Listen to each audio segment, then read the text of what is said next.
Hi everybody. So another high yield area which commonly gets asked is management, or how would you approach a case of postmenopausal bleeding. Now remember, when a woman comes with postmenopausal bleeding, the most worrying cause is a malignancy, and the most common malignancies that can cause PMB are cervical cancer and endometrial cancer.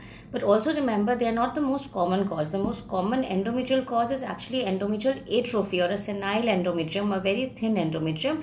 For that we are not very worried, but we have to rule out malignancy. So the question that comes is, they will give you a scenario of postmenopausal bleeding and they'll ask you the next best step. The next best step would be to visualize the cervix, do a speculum, look at the cervix, see if there's any growth on the cervix.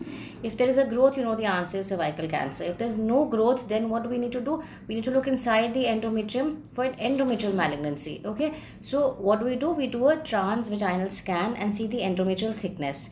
Now a normal postmenopausal endometrium should be less than or equal to 4 millimeters. So if it's less than or equal to 4, we're not worried, it is most likely endometrial atrophy.